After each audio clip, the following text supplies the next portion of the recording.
안녕하세요. 김현애 기사입니다.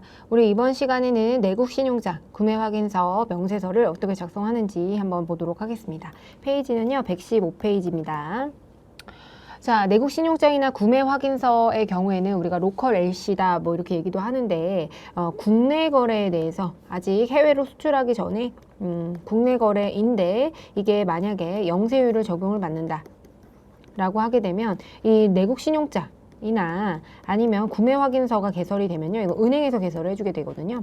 은행에서 개설이 되면 그걸 근거로 해서 영세율을 적용받을 수 있는 그런 제도가 있습니다. 그래서 내국신용장과 구매 확인서, 전자발급 명세서 이걸 통해서 하게 되면 영세율을 적용받는 경우, 그 경우에는 우리가 이 명세서를 작성해 줘야 됩니다. 네.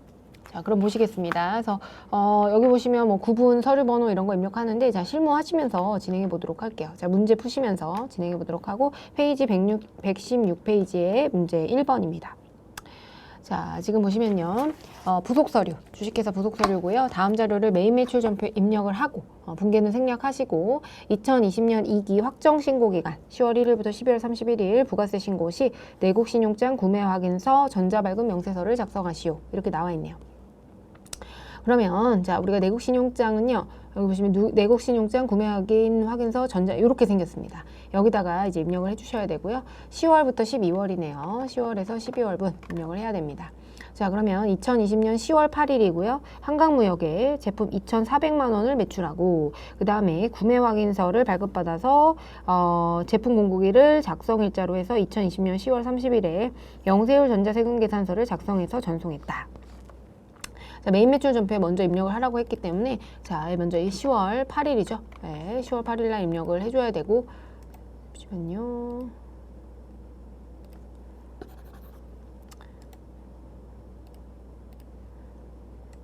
네, 매출을 2,400만 원을 10월 8일 날 했다고 했기 때문에 영세율 전자세금 계산서를 작성해서 전송했다. 자, 보시겠습니다. 자, 그러면 10월 8일 날 우리가 영세율은 12번이죠. 우리가 로컬 LC, 내국신용장이나 구매 확인서에 의해서 발급하는 거래의 경우에는요, 이 경우는 국내 거래에 해당이 되기 때문에 반드시 영세율에 대해서도 뭐를 발행해야 돼요? 영세율 전자세금 계산서를 발행을 해줘야 된다. 그래서 그 경우에만 우리 이 12번 코드를 쓴다라고 말씀드렸죠. 네, 그래서 얘는 이제 구매 확인서, 내국신용장에 의해서는 영세율 전자세금 계산서를 발행하게 된다라는 거 기억해 두시고요. 자, 영세율이고요. 자, 공급가액은 2,400만 원. 네, 그래서 공급처는 한강무역입니다. 한강무역에 해당이 되고요. 그리고 전자세금 계산서 발행했고 분계는 입력하지 말라고 그랬고 영세율 구분을 우리가 입력해 보겠습니다. 이거는 이제 구매 확인서에 의해서 공급하는 재화 이렇게 하시면 되겠고요. 그 다음에 2020년 11월 3일에요. 여유통상으로부터 발급받은 내국신용장에 의해서 제품 800만 원을 매출하고 제품 공급일을 작성일자로 해서 2020년 11월 10일에 영세율 전자세금 계산서를 작성해서 전송했다. 네, 그렇게 나와 있네요. 자, 지금 보시면요. 2020년 10월 3일입니다. 2020년 11월 3일. 11월 3일이고요. 그 다음에 영세율, 그 다음에 금액은 800만 원. 그렇게 되고요. 거래처는 여유통상. 여유통상에 했고, 전자로 발행했다고 했죠? 네, 그 분계는 없고요. 지금 보시면 영세율 구분은요, 내국신용장 3번입니다. 3번으로 코드를 걸어주시면 되겠습니다. 자, 지금 여기서 보시면요. 10월 8일 날 매출을 하고 구매 확인서는 10월 20일 날 발급을 받아서 10월 30일에. 자, 우리 10월 8일은 언제까지 세금계산서 발행하면 되나요? 자, 10월분에 대해서는 다음 달 10일, 11월 10일까지 발행하면 되는데 10월 30일에 영세율 전자세금계산서를 제품 공급일을 작성일자로 해서 그러니까 10월 8일이 공급일자잖아요. 이때를 작성일자로 해서 11월 10일 전까지만 발행하면 되니까 발행을 제대로 했다라는 내용입니다. 얘도 마찬가지예요. 11월 3일 날 우리가 매출을 한 건에 대해서는 언제까지? 12월 10일까지 세금계산서 발행을 해야 되는데 제품 공급일을 작성일자로 해서 11월 10일에 발행을 했다라는 겁니다. 네, 그래서 그렇게 보시면 되겠고요. 자, 이렇게 우리가 이제 입력을 했어요. 분계는 생략을 하고 이제 입력을 했으니까 이제 내국신용장 10월에서 12월 이렇게 조회를 하시면 되겠습니다. 그러면 우리 첫 번째 거래의 경우에는요, 구매 확인서에 의해서 했다고 했고, 자, 구매 확인서 2번 이렇게 하시면 되고, 서류 번호가 이렇게 나와 있네요. 하나, 둘, 셋, 넷, 7개. 이렇게 입력하시면 되겠고, 발급일은 지금 보시면 발급일이 2020년 10월 20일에 발급을 했다라고 하니까 여기다가 20201020 이렇게 해주시면 됩니다. 그리고 한강무역에 대한 거고요. 자, 금액은 2,400만 원 이렇게 입력하시면 됩니다. 그 다음에 우리가 그 다음은 내국신용장이었어요. 내국신용장이고 그 다음에 서류번호는 2222 이렇게 됐고 발급일은요 2020년 11월 1일이네요. 그리고 그 다음에 여유통상 이렇게 됐고요. 금액은 지금 보시면 800만 원. 부가세 별도라고 나와 있는데 부가세가 0원이기 때문에 별도로 존재하지 않습니다. 이렇게 해서 입력해서 저장을 하시면 되겠다. 네, 그래서 내국신용장 구매 확인서는 우리가 2급에서는 출제가 되지 않았기 때문에 모르셨던 분들이 많을 거예요. 네, 그래서 여기서 한번 연습을 해보시고 영세율에 의해서 이거는 전자세금계산서로 영세율 전자세금계산서를 발행을 해야 되기 때문에 내국신용장이나 구매 확인서에 의한 거래는 그래서 영세율 전자세금계산서와 그 다음에 이 내국신용장 구매 확인서에 의해서 이제 확인이 되는 3,200만 원은 일치하시게 되겠죠. 네, 그렇고요. 다음 문제 보겠습니다. 여기 이제 보시면 2번인데요. 페이지 117페이지고 이거 보시면 이제 실제 내국 신용장, 그러니까 구매 확인서가 어떻게 생겼는지 나와 있어요. 자, 부속 서류에서요. 주식회사 여유통상에게 수출용 원재료를 외상 공급하고 다음에 구매 확인서를 받았다. 자, 그리고 이때 이제 내국 신용장, 구매 확인서, 전자발급 명세서, 그다음에 영세율 매출 명세서를 작성하고 부가세 신고서에 과세 표준 및 매출세액을 계산하시오. 이렇게 나와 있네요. 자, 그러면 문제 풀어보겠습니다. 자, 여기 외화 획득용 구매 확인서 이렇게 나와 있고요. 자, 구매자는 여유통상이죠. 여유통상에 해당이 되고 구매 확인서 번호가 이렇게 생겨 있네요. 그 다음에 구매 원료 내용을 보시게 되면 금액은 4억 7,520만 원에 해당이 되고요. 그리고 지금 이게 확인일자, 이게 바로 발급일자에 해당이 됩니다. 자, 그러면 문제를 한번 풀어보도록 하겠습니다. 자, 내국신용장에 먼저 작성을 해야 되겠죠? 이거는 이제 거래가 6월 달이네요. 6월 달에 해당이 되기 때문에 지금 보시면 거래가 지금 6월 30일에 구매를 했잖아요. 네, 구매일이 6월 30일. 그러니까 4월에서 6월입니다. 4월에서 6월을 조회해가지고 입력을 해보겠습니다. 자, 구매 확인서고요. 지금 보시면 PKT T 0771-9428 이렇게 입력이 됐고요. 자, 발급일은요 2020년 7월 8일이었죠. 자, 거래처는 지금 보시면 여유통상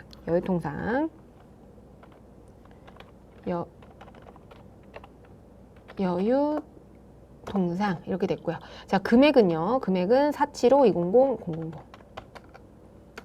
이렇게 해서 입력을 하시면 되겠고요. 여기서 끝나는 게 아니라 지금 보시면 이걸 작성하고 그다음에 영세율 매출 명세서를 작성하라고 하네요. 그러니까 4억 7,520만 원이 우리 영세율 적용 대상이 되니까 영세율 여기가 아니고 영세율 매출 명세서, 이건 첨부서류고요. 영세율 매출에 대한 내역을 어떤 조문에 의해서 영세율을 적용받는지 그걸 여기다 기재를 하게 되어 있거든요. 그래서 여기에서 내국신용장 구매 확인서에 의해서 거래되는 요건 아까 입력된 내역이 있어가지고 잠깐만요.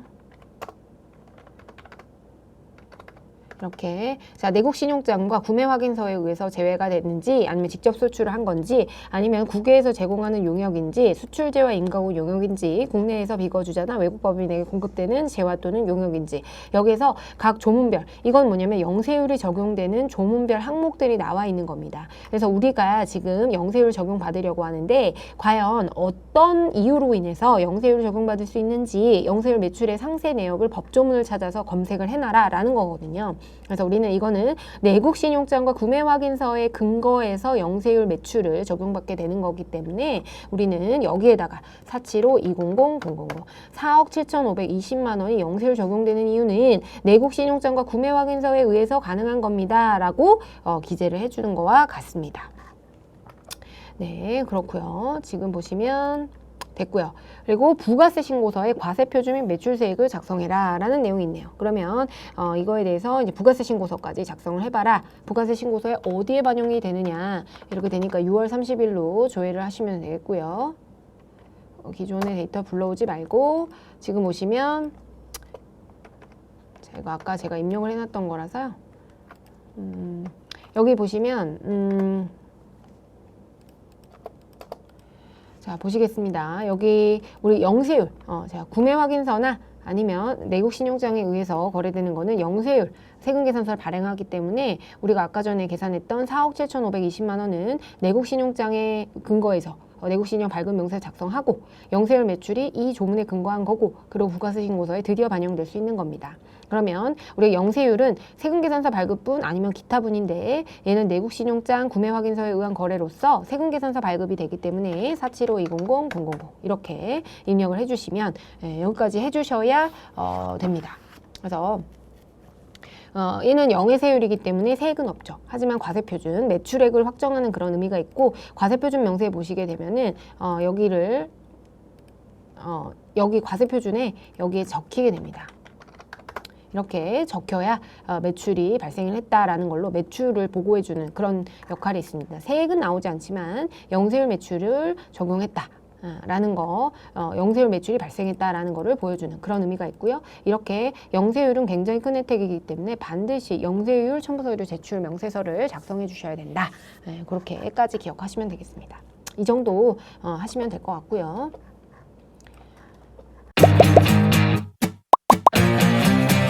듀얼 유료 회원만의 남다른 서비스.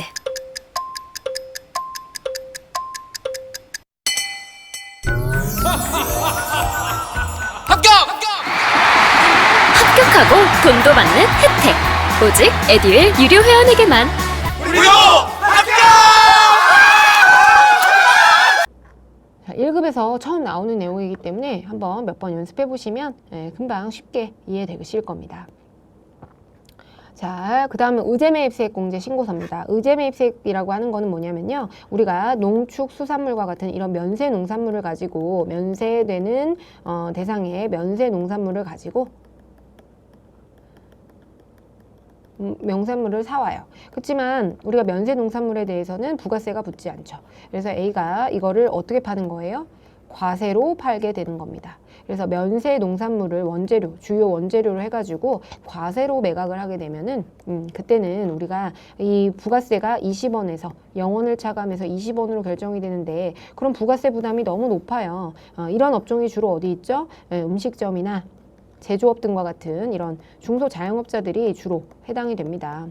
그래서 이런 중소자영업자분들, 제조업을 운영하시는 분들의 어떤 세부담을 좀 줄여주기 위해서 이 면세 농산물에 해당하는 금액의 일정 비율, 10%까지는 아니지만요. 이게 뭐 106분의 6, 104분의 4, 108분의 8, 109분의 9까지 이렇게 있는데 그 비율이 10%가 좀 안 됩니다. 그래서 20만 원이고 너는 부가세를 부담한 적은 없지만 남들이 한 2원 정도 부과가 되니까 한 1원 정도를 차감해 줄게 라고 하는 게 요게 이제 의제매입세액에 해당이 됩니다. 그래서 이렇게 보시면 되겠고요. 남들은 10원이니까 한 8원 정도 이렇게 그래서 13원 12원 이런 식으로 부가세가 조금 줄어들 수 있도록 이렇게 농축수 임산물을 원재료 그러니까 즉 면세를 가지고 와서 반드시 과세로 팔아야 됩니다. 면세로 사와서 면세로 판다든지 혹은 과세로 사온다면 과세로 사와서 과세로 판다든지 이런 거에는 의제매입세액이 적용되지 않아요. 면세로 사와서 과세로 팔아야만 이 1번과 2번 요건이 충족되어야만 가능한 거고요. 그리고 이제 기억하셔야 되는 게 제조업. 제조업의 경우에는 우리가 이때 면세 농산물을 사올 때 면세의 경우에는 적격 증빙이 어떻게 되죠? 면세 농산물을 구매를 할 때 이거를 반드시 적격 증빙을 수취해야 됩니다. 근데 면세 농산물은 아마 면세 농산물을 판매하는 사람이 면세 사업자일 거니까 계산서를 발행하거나 아니면 신용카드나 아니면 현금 영수증을 발행하게 되겠죠. 그러면 우리는 이거를 카면이라고 하고 얘를 현면이라고 하고 그 다음에 현금으로 구매해 올 수도 있어요. 면건. 그리고 계산서가 이제 면세에 해당이 되겠죠. 그래서 면세 농산물을 사올 때는 반드시 이 면건으로는 안 되고요. 신용카드, 현금영수증, 계산서라고 하는 법적 증빙을 반드시 수취해야만 그래야만 의제매입세 공제가 가능합니다. 그러니까 매입세액으로 의제한다는 겁니다. 매입세액이 아닌데, 매입세액이 없는데 매입세액으로 의제한다라는 게 의제 매입세액에 해당이 되고요. 그래서 제조업을 영위하는 사업자가 농어민으로부터, 근데 제조업을 영위하는데, 자, 면세 농산물을 구매해서 제조업을 운영하는 사업자가 만약에 농어민으로부터, 네, 농어민으로부터 원래는 이런 증빙들을 받아야 되지만 농어민으로부터 구매하는 경우에는 그 경우에는 의제 매입세액 공제 신고서만 제출하면 되고 영수증만으로 가능하다라는 게 있습니다. 이게 왜 그러냐면 우리가 농업을 하시거나 이제 임업이나 수산업을 하시는 분들은 사실 굉장히 영세하신 분들이 많죠. 그리고 어르신들이 많기 때문에 세금계산서, 뭐 계산서 발행, 신용카드, 현금영수증 이런 거 자체가 사실은 불가능하다고 보셔야 돼요, 여러분. 예, 불가능하기 때문에 여러분, 농어민으로부터 매입하는 것들은 면세 농산물 등을 직접 공급받는 경우에는 의제매입세액 공제 신고서만 제출을 하시면 됩니다. 그러니까 제조업을 영위하는 사업자는 농어민에게 영수증만 수취를 하더라도, 그렇기 때문에 이 제조업이 아니라 만약에 음식점이라면요, 시험 문제는 어떻게 나오겠어요? 네, 제조업도 나오고 음식점을 운영하는 경우도 나와요. 그래서 음식점을 운영하는데 농어민으로부터 영수증을 받았다. 그렇게 되면 이건 의제 매입세액 공제 대상이 아닌 거고요. 제조업을 영위하는데 농어민으로부터 영수증을 받았다. 그렇게 되면 얘는 가능한 겁니다. 네, 그렇기 때문에 영수증을 받는 거래가 굉장히 많이 등장을 해요. 계산서나 신용카드, 현금 영수증을 받아야 되는데 이거 이외에 영수증을 받았다라고 했을 때 그때 제조업만 가능한 거고요. 제조업 이외에는 안 된다라는 거 구분을 해두셔야 됩니다. 그 다음에 우리가 이때 면세 농산물에 대해서 뭐 108분의 8, 109분의 9 이런 식으로 곱하게 되는데, 이때 면세로 공급받는 농축수, 인산물, 소금 등의 품목과 수량을 입력하는데, 이때 공제 대상 금액은 수입물품의 경우에는 수입을 해오는 농산물들이 있겠죠. 그 경우에는 관세 가격이고 운반비를 포함하지 않는다. 요거는 조금 기억을 해두시기 바랍니다. 페이지 119페이지 하단에 나와 있습니다. 자, 그러면 우리가 공제율을 적용을 해야 되는데요. 자, 공제율은 굉장히 복잡해요, 여러분. 그래서 우리가 의제 매입세액에 면세 농산물 등의 구입 가격에다가 면세 농산물 구입 가격에 대해서 우리가 공제율을 곱해서 계산을 하게 됩니다.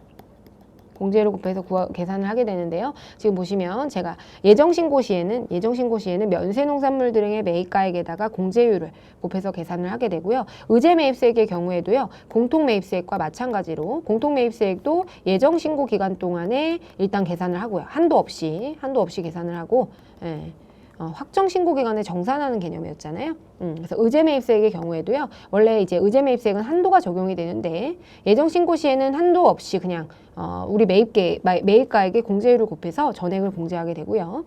그리고 나서 이제 우리가 확정 신고가 되면 확정 신고 기간에는 이 6개월간의 기간에 걸쳐서 매출이 확정이 되겠죠. 그리고 매입가액도 확정이 될 겁니다. 6개월간의 매입가액, 해당 과세기간의 매입가액, 즉 1월부터 6월분, 얘는 1월에서 3월분인데 확정 신고 시에는 1월, 6월 전체 매입가액을 구하고요. 거기에 대한 공제율과 그 다음에 한도를 적용하게 되는데, 그때는 이 금액이 뭐냐면 면세 농산물과 관련해서 공급한 해당 과세기간의 과세표준, 즉 매출액의 일정 비율을 한도로 하는 겁니다. 이 면세 농산물 등의 6개월간의 매입가액 있잖아요. 결국 저 산식은 뭐냐면 6개월 동안의 매입가액, 6개월 동안의 매입가액이 얼마를 한도로 해야 돼요? 매입가액이 6개월 동안의 매출액에 대략적으로 이제 과세표준인데 6개월 동안의 매출액의 일정 비율, 적용률, 우리 한도 적용률, 보통 이제 우리가 기억해야 되는 건 40%거든요. 이게 왜 그러냐면 우리가 사실 매출의 한 40% 정도가 실제 원가에 해당되기 때문이에요. 음식점 같은 경우에도 음식점은 음식점에 들어가는 면세 농산물 등의 가액이 보통 한 40% 정도 돼요. 매출에. 그래서 그 비율이 이제 40% 정도가 되는 겁니다. 그러니까 매입가액을 전부 다 인정을 해줄 수가 없고, 매입가액이 보통 우리가 조사를 해보니까 매출액의 한 40% 정도가 매입가액이 되니까 한 40% 정도를 한도로 정해놓겠다. 근데 이게 한도의 적용률이 다 다릅니다. 그래서 여러분 보시면 어쨌든 우리는 얘도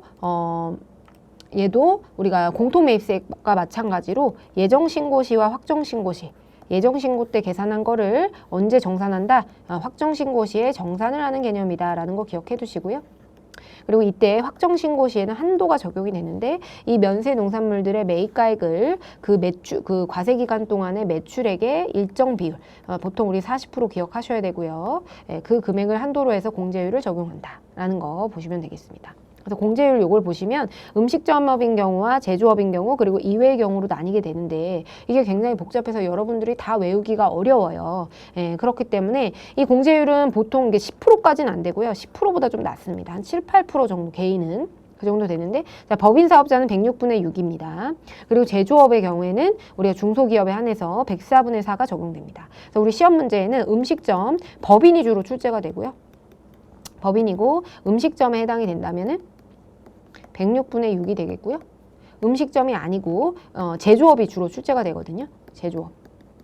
제조업 같은 경우에는 104분의 4에다가 농어민으로부터 매입한 영수증 구입액도 영수증으로도 가능하다는 거. 그거 기억해 두셔야 됩니다. 그리고 이 법인 사업자는 한도가요 40%입니다. 그러니까 면세 농산물 매입가액이 매출액의 40%를 넘어가면 그거는 부인됩니다. 그래서 그거 이렇게 기억을 해두시고요. 이거는 우리가 공부를 많이 했었어요. 그래서 여러분들 잘 모르시겠으면 이론 공부하고 오세요. 자, 그 다음에 볼게요. 이거 페이지는 121페이지인데요. 이건 뭐냐면요. 제조업 같은 경우에는 면세 농산물 등의 매입이 특정 기간에 집중되는 그런 제조업의 특례 규정이 있습니다. 우리가 의제 매입세액의 경우에는 6개월을 단위로 6개월을 단위로 해서 제가 적용이 된다라고 말씀드렸는데요. 자, 우리가 의제 매입세액은 이제 6개월을 기준으로 해가지고 예정신고와 확정신고 시, 이렇게 정산을 한다고 말씀드린 바 있습니다. 근데 우리 제조업 같은 경우에는요, 상반기에 전부 다 매입을 하고 하반기에는 매입이 하나도 없는 거예요. 그런 경우에는 사실은 이때 우리가 면세와 요때의 확정 신고 기간의 비율로 하게 되면은 사실 이때 사놓은 원재료 매입액을 가지고 1년을 쓰는데 요때 기간을 가지고 안분을 하게 되면은 사실 매입세 그러니까 공제가 되는 부분이 많이 적어지게 됩니다. 그래서 제조업을 영위하시는 분들에게는 만약에 다음의 요건을 모두 충족하는 사업자에 해당이 됐을 때 그때 우리는 이거를 1학년 공급받은 면세농산물 등의 가격으로 나누어서 계산한 비율이 75% 이상이거나 25% 미만. 이건 뭐냐면요. 우리가 1년에 매입이 한 곳에 75%, 25% 이런 식으로 몰리는 경우를 얘기하는 겁니다.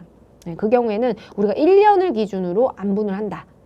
그렇게 나온 내용인데요. 이거는 문제에서요. 제조업, 면세 농산물 등의 탭을 이용하라 이렇게 줍니다. 그래서 여러분들 그렇게 되면 우리가 원래는 예정과 확정으로 해서 예정 신고 시에 계산한 금액과 확정 신고 시에 정산을 한다라고 배웠었을 텐데 이렇게 제조업, 면세 농산물 등의 탭을 이용하라라고 하게 되면은 우리가 1년을 기준으로 해서 6개월치와 1년치, 6개월치를 먼저 계산하고요. 그다음에 1년치의 매출로 안분해서 면세 그 과세 표준의 일정 비율만큼을 의제 매입세 공제 대상이 되는 금액으로 산정한다. 즉 1년을 기준으로 원래는 우리가 3개월, 6개월이었는데 3개월, 6개월이었는데 그렇게 하는 것이 아니라 6개월과 1년을 기준으로 안분을 한다. 1영년이라고 하는 거는 1월 1일부터 12월 31일까지 이렇게 끊어지게 되는 걸 1영년이라고 합니다. 그래서 아무튼 요거는 뒤에 문제가 나오니까 제가 다시 한번 설명드리겠습니다. 이런 게 있는 거다라고 보고 넘어가시고요.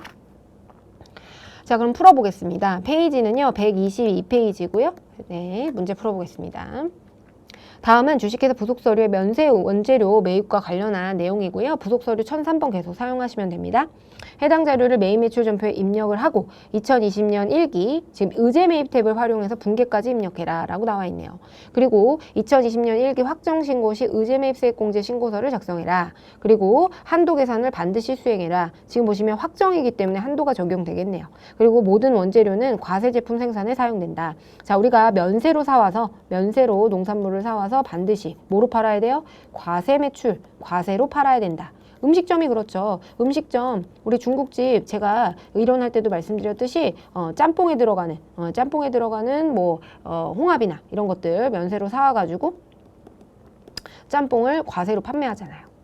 네, 그 케이스 말씀드렸습니다. 반드시 과세로 판매해야 돼요. 면세로 사와서 면세로 팔게 되면 우리는 이런 혜택을 줄 필요가 전혀 없습니다. 과세로 팔기 때문에 이 과세에 대한 부가세가 너무 부담이 커서 일정 금액을 의제에서 매입세액을 간주해서 줄여주는 겁니다. 할게요. 완전 초보였죠. 그것도 생초보.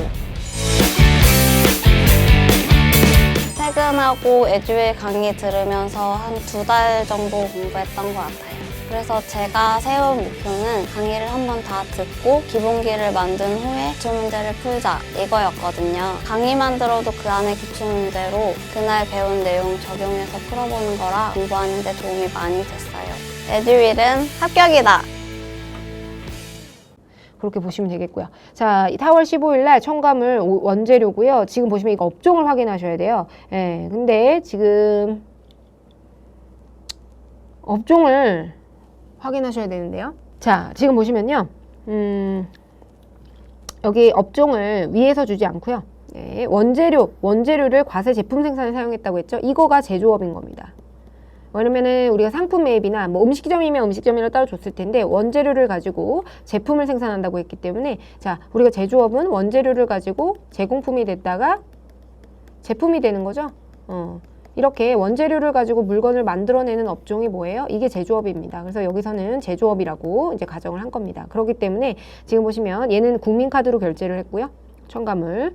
그리고 감수관 같은 경우에는 농어민으로부터 직접 구입하고 현금 결제했다. 지금 보면 카드로 결제했는지 이게 기본적으로 계산서 아니면 카드로 결제를 해야 되는데 카드나 현금 영수증을 발급받아야 되는데 우리 농어민 분들은 이런 것들 발급하기가 어려워요. 네, 그렇기 때문에 현금 결제 하더라도 가능하다. 어디만 제조업만 가능하다. 그래서 얘는 가능한 겁니다. 자, 그럼 문제 우리가 매입 매출 전표부터 입력해 보겠습니다. 자, 매입 매출 전표에서요. 의제류 매입 여기에다가 입력을 하라고 한 겁니다. 그래서 여기 보시면 의제류 매입에다가 의제 매입 탭을 활용해서 분계까지 입력하라라고 했으니까요. 자, 1월부터 12월 조회하고요. 일단은 4월 15일이죠. 4월 15일에 유형을 보시게 되면요. 이거는 카드로 결제를 했습니다. 그래서 얘는 카면에 매입 중에서 카드 면세에 해당되기 때문에 58번이 됩니다. 그 다음에요, 됐고요. 그 다음에 공급가액은요, 지금 1,800만 원이에요.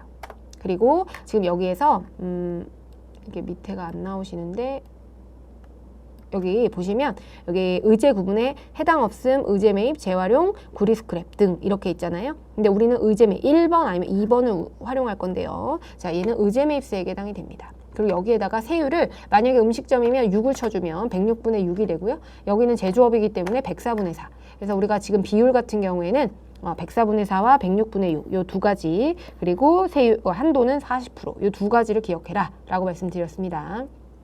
다 외우면 좋지만 안 되면 요 두 가지라도 이렇게 네 가지죠. 네 가지를 기억해라 라고 했고요. 자, 그러면 이렇게 알아서 공제세액이 계산이 됩니다. 104분의 4죠. 1,800에 원래 만약에 일반 과세자였으면 180만 원이 공제가 되는데 지금 69만 2천 원이 공제가 됩니다. 그리고 첨가물에 해당이 되겠고요. 그 다음에 우리 신용카드는 어디죠? 신용카드는 국민카드로 결제를 했습니다. 그리고 분계를 입력할 건데요. 자, 분계를 우리가 원재료를 매입을 해온 거잖아요. 네, 문재료를 매입을 해왔고요. 국민카드로 결제를 했기 때문에 이거는 우리 대변에 우리가 253 외상매입금이죠. 얘는 원재료에 해당되니까 외상매입금으로 하고 거래처 코드를 국민카드로 걸어주셔야 됩니다. 네, 그래서 외상매입금 원재료에 해당되기 때문에 외상매입금으로 처리한다.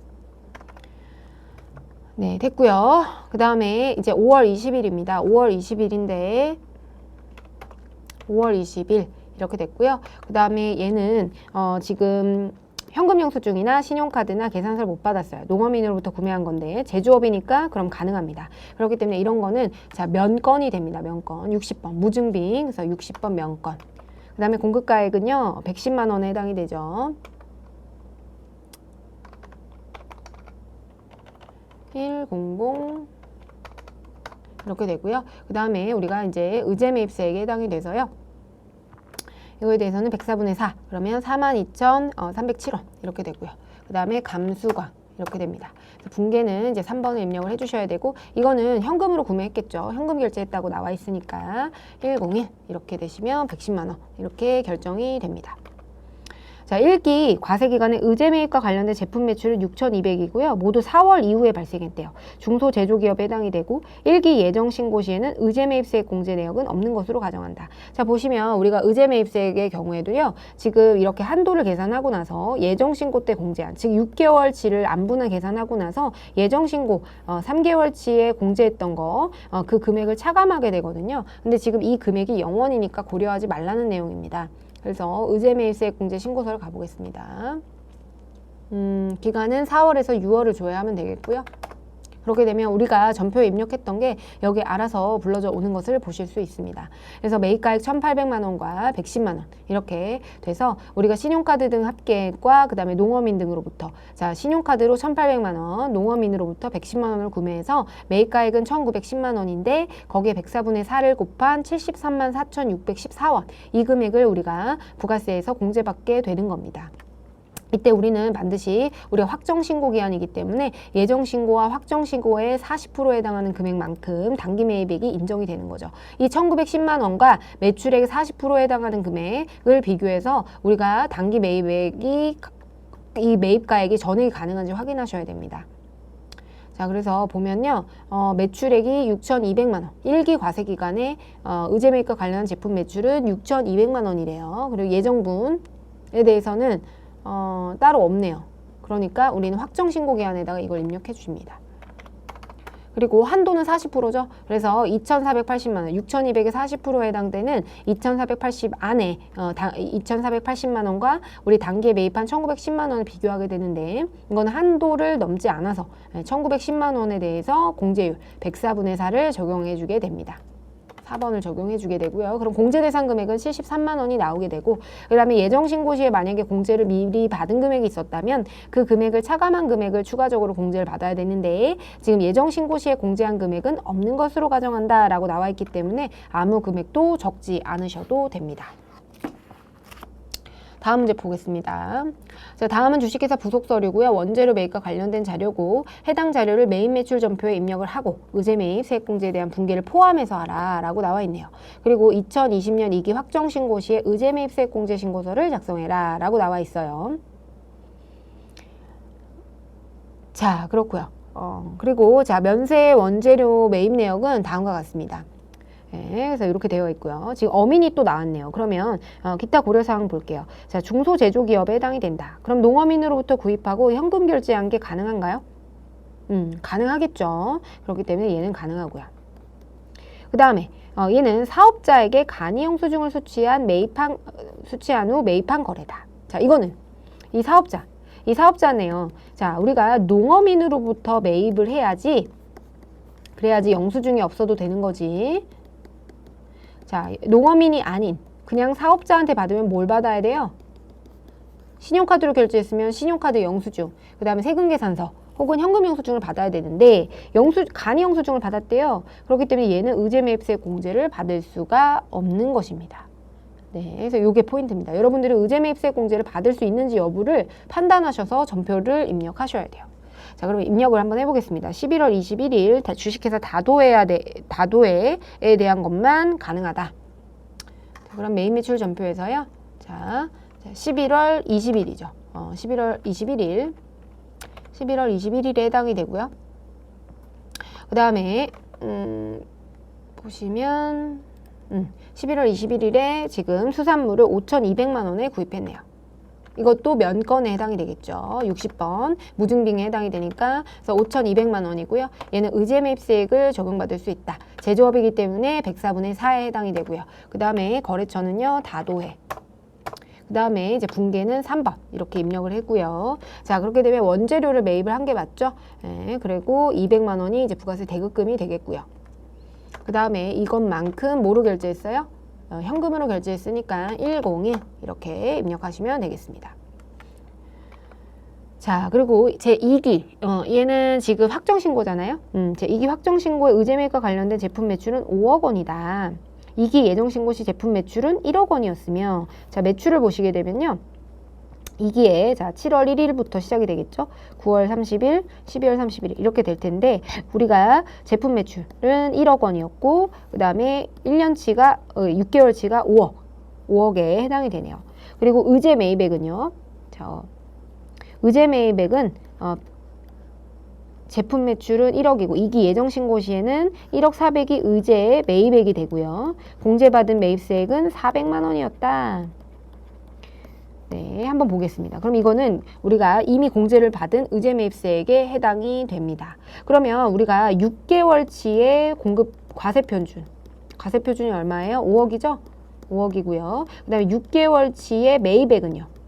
6개월치의 매입액을 전체를 안 분해야 되기 때문에 우리 5,200만 원에 그 다음에 우리가 예정신고 때 매입한 금액이 우리가 1억 400에 해당이 되니까요. 1억 5,600이 7월에서 12월 중 6개월간의 단기 매입액이 됩니다. 이걸 우리가 써먹어야 되니까 좀 판단해 두시고요. 자, 문제 풀어보겠습니다. 의제 매입세액 공제 신고서로 가겠습니다.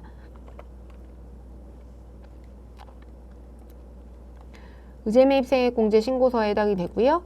이거 기간을 10월에서 12월로 조회를 하겠습니다. 그렇게 되면 우리가 전표에 입력이 됐던 다도해가 알아서 불러져 오게 되고요. 여기에는 당연히 10월에서 12월에 전표만 입력을 하게 됩니다.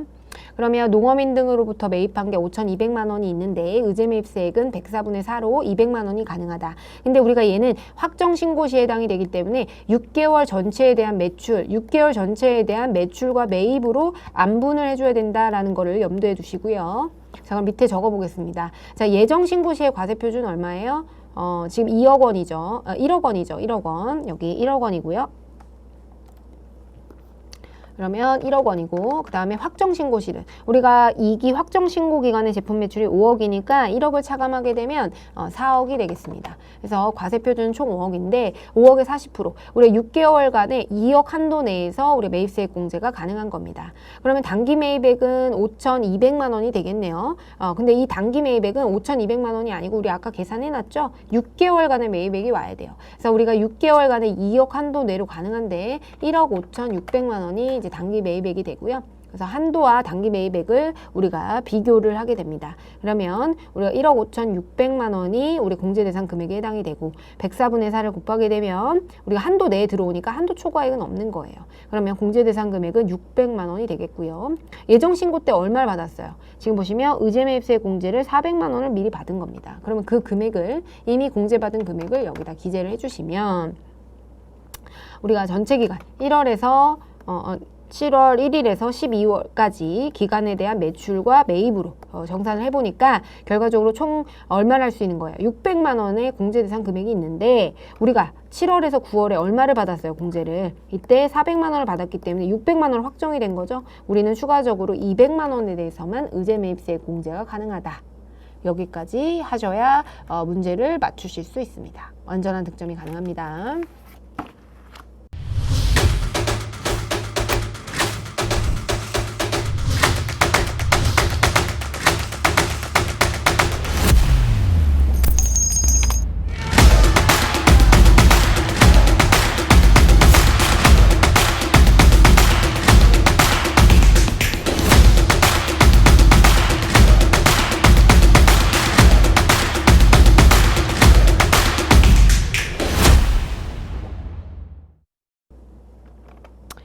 자, 다음 문제 보겠습니다. 자, 3번이고요. 다음의 거래 자료를 이용해서 이제 입력하는데 주식회사 일반 전표는 잠시만요. 지금까지는 부속 서류였는데 일반 전표로 가라고 하니까요. 일반 전표로 가겠습니다. 자, 일반 전표. 우리가 회사를 일반 전표로 일단 바꿔 놓을게요. 자, 일반 전표로 바꿨고요. 자, 일반 전표이고요. 제조와 도매업을 영위하는 중소기업이다. 자, 입력된 자료를 무시하고 다음 의제 매입세액과 관련된 자료를 이용해서 2020년 2기 확정 신고 시 의제 매입세액 공제 신고서를 작성해라. 근데 여기서 뭐라고 그랬어요? 제조업, 면세, 농산물 등 탭을 이용해라. 단 자료를 매입 매출 전표에 입력을 하고 분계를 포함해서 한도 초과액이 발생하면 12월 31일에 일반 전표에 입력하되 음수를 입력하지 말 것. 네, 이렇게 나와 있네요.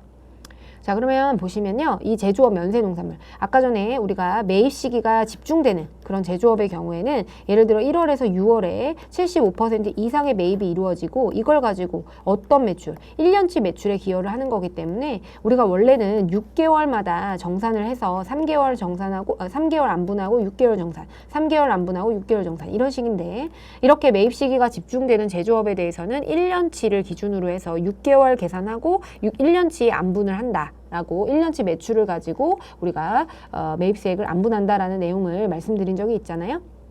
근데 이렇게 주니까 그 탭을 이용해서 하라는 거고 지금 보시면 과세기간도 1월에서 6월, 7월에서 12월 이런 식으로 줬습니다. 이 매출 비율로 안분을 하라는 그런 내용이라고 보시면 됩니다. 그래서 전체 기간에 대한 1년치에 대한 우리가 면세 농산물 매입가액을 전체 1년치에 대한 매출을 가지고 한도를 계산해서 이 매입가액과 비교해서 공제액을 산정해라 라는 그런 내용입니다. 자, 그럼 면세 원재료 매입과 관련해서 일단 할 거고요. 제조업에 해당이 되는데 지금 삼성카드로 결제를 했고 7,050만 원, 과일 150kg, 농어민으로부터 매입을 했는데 자, 얘는 제조업에 해당이 되기 때문에 가능하겠죠. 네, 그래서 문제 풀어보겠습니다. 자, 매입 매출 전표고요.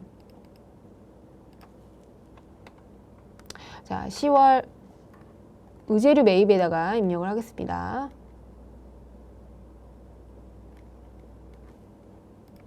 자, 10월 변경을 하고요. 자, 10월 20일이죠. 10월 20일에 우리는 지금 보시면 카드로, 법인카드로 결제를 했으니까 58번이 되겠고요. 그 다음에 이제 과일을 구매를 했는데 수량은 이제 7,000kg. 그 다음에 지금 보시면 공급가액이 7,050만 원이네요. 이렇게 하면 단가가 알아서 계산이 되네요. 그죠? 그리고 이제 의제매입세액은 우리가 적용을 해준다 라고 보시면 되겠고 그러면은 제조업이니까 104분의 4가 맞고요. 그렇게 되면 우리가 공제세액이 여기 보시면 잘렸는데 2711538입니다. 업종은 여유통상이라는 곳에서 매입을 했고요. 그 다음에 신용카드는 어디를 결제했죠? 지금 보시면 삼성카드 하나밖에 없는 삼성카드 맞고요. 분개 이제 입력하겠습니다. 자, 원재료를 매입을 해왔고요. 그래서 우리가 7천만 원 중에서 271만 원은 우리가 부가세 공제를 받을 수 있어서 부가세 대급금으로 나머지에 대해서 이제 원재료를 공제받았습니다. 그리고 얘는 이제 원재료 매입을 해한 외상 매입금이고 얘는 삼성카드 이렇게 카드사를 이제 거래처 코드로 걸어주시고요. 자, 그다음 11월 10일이고요. 홍길동이네요. 자. 11월 10일에 해당이 되고요. 얘는 농어민으로부터 매입한 거기 때문에 우리가 면건이 되겠네요. 그래서 60번에 해당되는 면건이고요. 그 다음에 얘도 과일이고 150kg이고 공급가액의 경우에는 150만 원. 그 다음에 우리가 의제매입세액의 경우 이게 의제매입세액에 해당되고 104분의 4고요. 그 다음에 홍길동 그렇게 되고 이제 분개는 우리가 혼합으로 입력하겠습니다. 자, 이게 부가세 대급금이고요. 현금으로 결제를 했다라고 했으니까 자, 원재료고요. 그 다음에 이 57,692원은 우리가 부가세 공제를 받기 때문에 부가세 대급금, 나머지를 원재료로 처리하게 됩니다. 그러면 이렇게 현금으로 결제를 하고 이렇게 입력을 하시면 자, 우리가 현금으로 결제했고요. 얘는 이제 외상매입금에 해당이 되니까 카드로 결제한 거니까 이렇게 처리가 되신다라고 보시면 됩니다.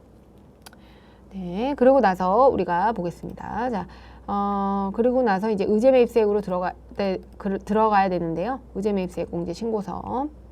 그래서 10월에서 12월로 조회를 하시게 되면 우리가 입력했던 여유통상과 그 다음에 홍길동에 대한 자료가 나와 있다라는 걸 보실 수 있어요. 그래서 우리가 총 금액은 우리가 7,200만 원을 매입을 했는데 그게 이제 그거에 대한 의제매입세액이 276만 9천 원이다. 이렇게 나오네요. 자, 그럼 과세 표준을 구해야 되는데 이때 면세 농산물 등 말고 제조업 면세 농산물 여기에다가 내용을 작성하라 라고 나왔고요. 그렇게 되면은 우리 아까 면세 농산물의 경우에는 예정과 확정분의 과세 표준이 나오는데요. 제조업과 면세 농산물 등의 매입가액은 과세 표준 1기와 2기로 나뉘게 됩니다. 그래서 지금 제품 매출을 보시게 되면요. 지금 1기에 1억 원이죠. 1억 원이고 2기에 1억 2천입니다. 네, 그래서 우리가 1기에 1억 그 다음 2기에 1억 2천 그리고 한도는 40%고요. 그렇게 되면은 우리가 한도가 3,800인데 여기 안 되네. 3,800인데, 자, 매입액이 어떻게 되죠? 자, 1기에는 4,160만 원. 2기에는 우리가 요걸 다 포함해가지고 7,200만 원이라는 겁니다. 요게 같은 금액이네요. 그래서 어쨌든 우리가 보시면, 1월에서 6월은 4,100만 원. 7월에서 12월은 7,200만 원이네요. 그러면 자, 매입액을 보겠습니다. 자, 41600,000. 그 다음에 7,200만 원. 이렇게 되면은 우리가 자, 1영년에 이제 구입액이 지금 다음과 같이 이 두 개를 더한 금액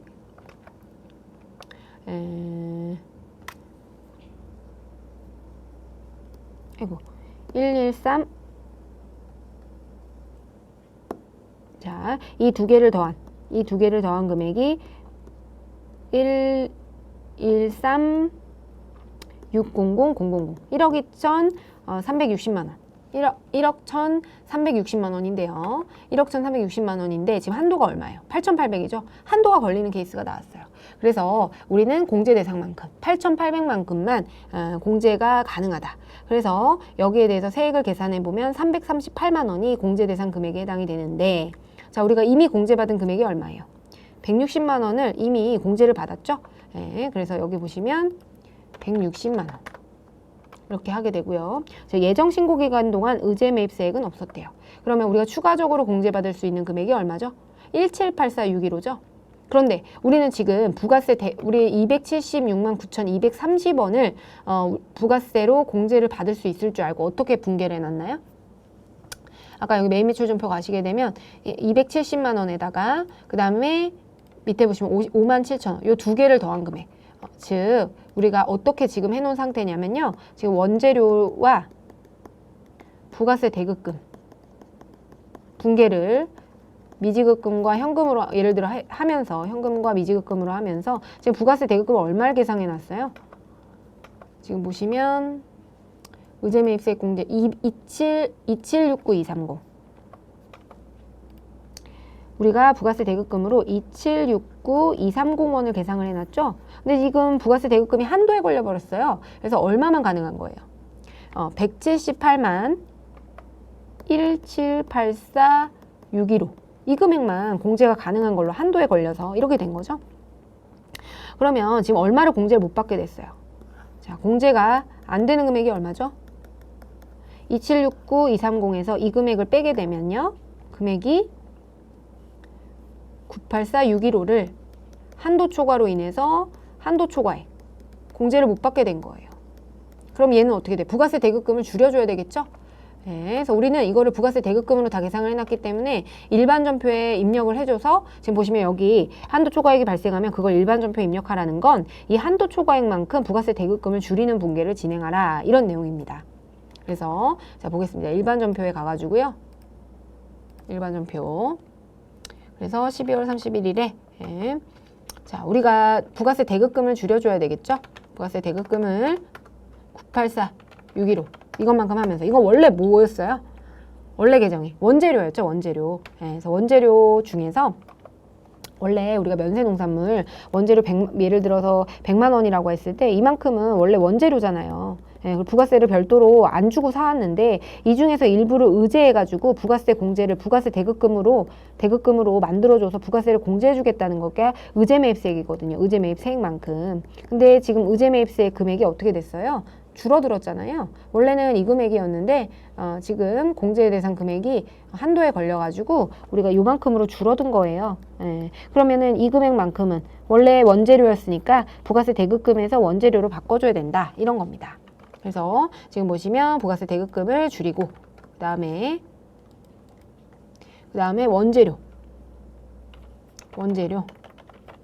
원재료를 차번으로 해서 984615 이것까지 입력을 하셔야 완성이 됩니다. 그래서 여기서 한도 초과액이 발생하는 경우에 일반 전표에 그 관련된 분계를 입력하라는 건 우리가 부가세 대급금으로 계상을 해놨던 금액을 원래 자료였던 원재료로 바꿔놓으라는 그런 내용인 겁니다. 네. 그래서 우리가 전체 요 금액이 다 공제가 될 줄 알고 부가세 대급금으로 입력을 해놨었는데 그죠? 요만큼이 부인이 돼서 다시 원재료로 돌아가야 돼요. 부가세 대급금에서 원재료로 돌아가야 되기 때문에 그 분계를 진행하는 것까지 하셔야 이제 득점이 완벽하게 됩니다. 네, 그래서 요거 한번 연습해 보시고 고민 해 보시면 좋을 것 같습니다. 이번 시간 여기서 마치도록 하겠습니다. 고생하셨습니다. 감사합니다.